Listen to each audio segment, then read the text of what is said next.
మీకు తెలుసా colon cancer risk తిరిగి రావడానికి ఆల్మోస్ట్ 28% తగ్గుతుంది ఈ చిన్న మార్పు వల్ల.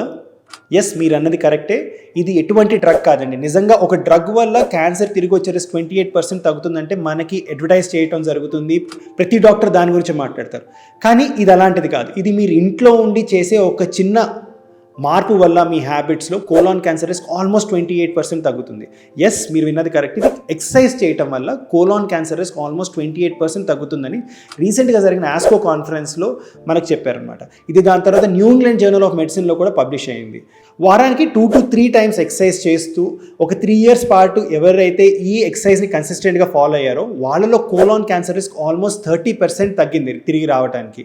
ఇదే కాకుండా కోలాన్ క్యాన్సర్ బారిన పడి చనిపోయే ఛాన్సెస్ కూడా ఆల్మోస్ట్ 30% తగ్గుతుందన్నమాట. సో ఎవరికైతే కోలాన్ క్యాన్సర్ వచ్చిందో వీళ్ళందరూ ఖచ్చితంగా ఎక్సర్సైజ్ చేయాలి. And for the first time exercise చేయడం వల్ల cancer related recurrences, cancer related death తగ్గుతుంది అన్నది ప్రూవ్ అయింది. సో ఖచ్చితంగా హెల్దీగా ఉండడం చాలా అవసరం. మీరు కనుక కోలాన్ క్యాన్సర్ నుంచి బాధపడుతున్నారు, సర్జరీ అయిపోయి రికవర్ అవుతున్నారంటే ఎక్సర్సైజ్ మాత్రం మానకండి.